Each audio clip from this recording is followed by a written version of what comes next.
Corona के खिलाफ जंग में वैक्सीन को सबसे बड़ा हथियार माना जा रहा है। जिसने वैक्सीन लगा ली, समझो वो कोरोना को मात देने में कामयाब हो गया। लेकिन ऐसे केस भी सामने आ रहे हैं जब वैक्सीन की दोनों डोजेस लगने के बाद भी कोरोना से मरीज की मौत हो जाए। खास तौर पर फ्रंटलाइन वर्कर्स और हमारे डॉक्टर्स कोरोना के सबसे ज्यादा शिकार हुए हैं। आखिर क्यों? हमारी ये रिपोर्ट समझाएगी।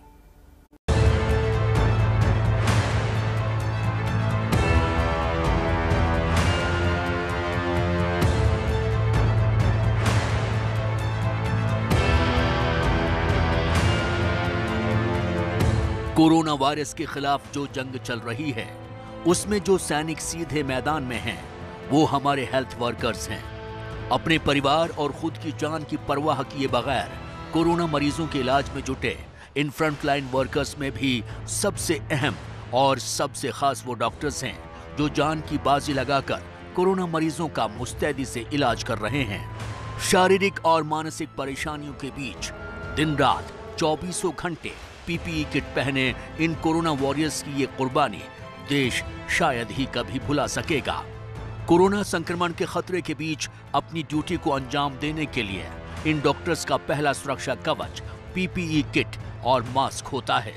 लेकिन वैक्सीन आने के बाद कोरोना के खिलाफ इनका सुरक्षा कवच और ज्यादा मजबूत हुआ है। लेकिन कोरोना संक्रमण से डॉक्टर्स की हो रही मौतों ने अब वैक्सीन के भ्रम को तोड़ दिया है। इंडियन मेडिकल एसोसिएशन यानी आईएमए के मुताबिक कोरोना की इस दूसरी लहर के दौरान अप्रैल से अभी तक 280 डॉक्टर्स की कोरोना वायरस से मौत हो चुकी है। खास बात यह भी है कि मरने वाले डॉक्टर्स में मशहूर हृदय रोग विशेषज्ञ और आईएमए के पूर्व प्रेसिडेंट डॉक्टर के अग्रवाल भी शामिल हैं, जो आखिरी सांस तक कोरोना के खिलाफ मैदान में डटे रहे हैं। लेकिन यहाँ अहम सवाल ये है कि कोरोना से डॉक्टरों की मौत क्यों हो रही है, वो भी जब वैक्सीन से लेकर पीपीई किट का सुरक्षा कवच उनके पास है। देखिए, उसके कई कारण हो सकते हैं। जो प्राइमरी रीजन हो सकते हैं वह ये हो सकता है कि एक तो कभी भी कोई भी 100% एफिकेसी नहीं है किसी भी वैक्सीन की। दूसरा ये हो सकता है कि बिल्कुल न्यू वेरिएंट है जो इम्यूनिटी को हो सकता है बाईपास कर रहा है। पिछले साल जब कोरोना महामारी ने दस्तक दी थी, तब इस वायरस के बारे में ज्यादा जानकारी नहीं थी और ना ही देश इससे लड़ने के लिए तैयार था। यही वजह है कि इंडियन मेडिकल एसोसिएशन के मुताबिक साल 2020 में कोरोना से देश में 734 डॉक्टर्स की मौत हुई थी। खास बात यह है कि पिछले साल 106 सैनिकों की मौत हुई। वहीं देश ने कोरोना महामारी में इससे 7 गुना ज्यादा डॉक्टर्स गंवाए थे। यही वजह है कि जब देश में वैक्सीन अभियान शुरू हुआ तो फ्रंटलाइन वर्कर्स को वैक्सीन लगाने में प्राथमिकता दी गई। फ्रंटलाइन वर्कर्स में सभी हेल्थ केयर वर्कर यानी डॉक्टर्स, नर्स, पैरामेडिकल स्टाफ शामिल हैं, जिनकी देश में करीब 1 करोड़ संख्या है।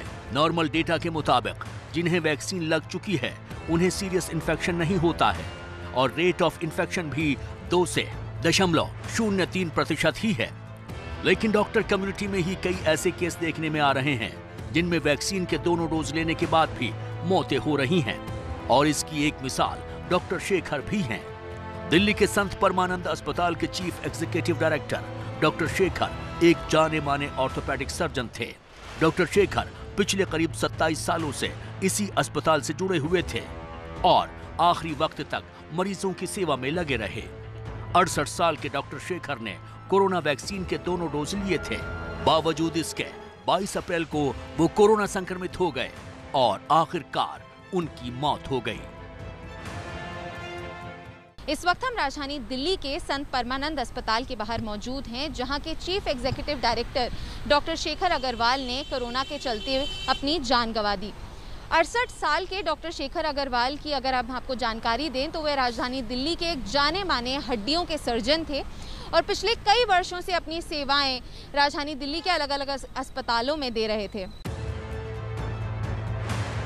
दिल्ली की लेडी डॉक्टर डिंपल अरोड़ा की जान भी कोरोना संक्रमण के चलते ही गई है। खास बात यह है कि डॉक्टर डिंपल गर्भवती थी। अस्पताल के बेड पर आखिरी सांसें गिन रही डॉक्टर डिंपल सही से बोल भी नहीं पा रही थी।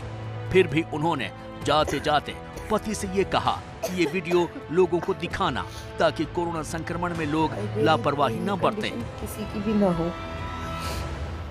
बगैर सोए निकाली जो बहुत ही मेरे लिए तो बहुत ही दर्दनाक और पेनफुल है कि ऐसा किसी को न देखो। जैसे वो अभी तक 28 डॉक्टर्स की मौत हो चुकी है। दूसरी लहर में सबसे ज्यादा बिहार में 90 डॉक्टर्स की मौत हुई है, जबकि यहां कोरोना की पहली लहर में 39 डॉक्टर्स कोरोना का शिकार बने थे। बिहार के बाद उत्तर प्रदेश में अभी तक 37 डॉक्टर्स कोरोना संक्रमण से जान गंवा चुके हैं।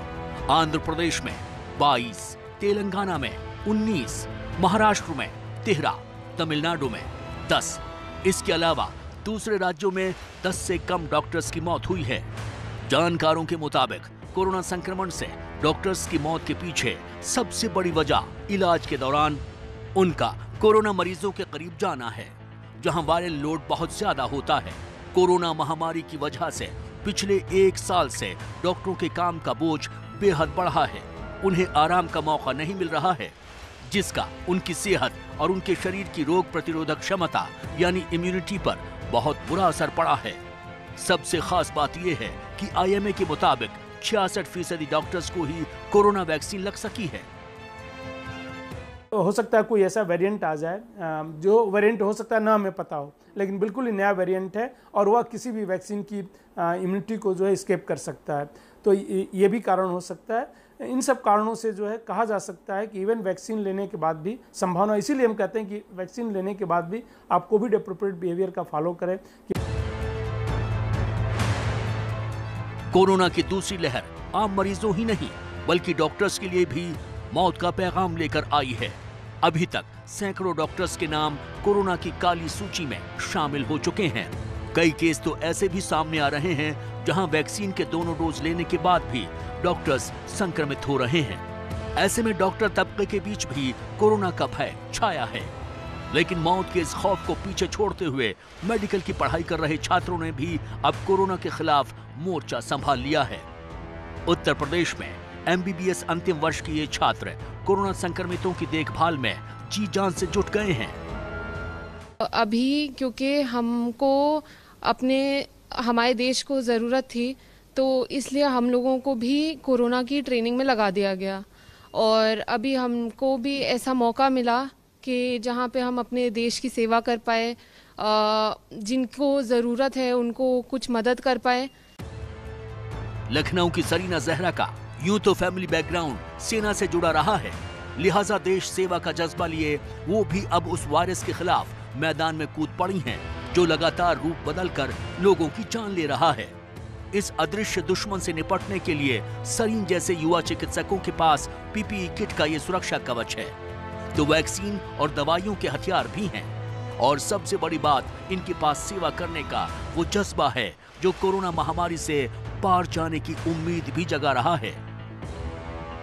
मेन चीज़ ये है कि उस डर को आप दूर कैसे करते हो, मेन चीज़ ये होता है। तो उस डर को दूर करने का हमारे पास, हमारे कॉलेज में हमें बहुत सारे हमारे जो सीनियर्स थे, जो हमसे बड़े हैं जो ओहदे पे, उन्होंने हमें काउंसिल किया, हमें समझाया, हमारे प्रिंसिपल सर ने हमें समझाया, हमारी फैमिली ने हमें सब सपोर्ट किया कि हाँ कोई बात नहीं, हमारा जॉब है ये, और अच्छे से प्रिकॉशन लेना, सब कुछ सही रखना, तो कोई दिक्कत की बात नहीं है जी। के पेशेंट्स में थोड़ी सी दिक्कत इसलिए हो जाती है क्योंकि उसमें आइसोलेशन में उनको रहना पड़ता है, वहाँ पे अपने रिश्तेदार और रिलेटिव्स आने वो नहीं रह पाते हैं, तो उनको एक मेंटली वो कंफर्ट नहीं होती है, तो उनको अकेले रहना पड़ता है। लेकिन हम लोग डॉक्टर्स हैं कि हम लोग उनको पूरी वो करते हैं, केयर प्रोवाइड करते हैं, जिससे कि उनको ये फील ना हो कि वो अकेले हो गए हैं, अकेले पड़ गए हैं।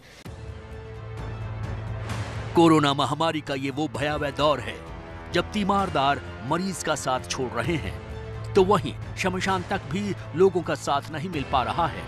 ऐसे माहौल में PPE किट पहने ये डॉक्टर्स किसी देवदूत से कम नहीं हैं, जो अपनी जान की बाजी लगाकर मरीजों की जान बचा रहे हैं। और इसीलिए जान बचाने वाले इन कोरोना वॉरियर की जान बचाना सरकार ही नहीं, समाज की भी प्राथमिकता होनी चाहिए।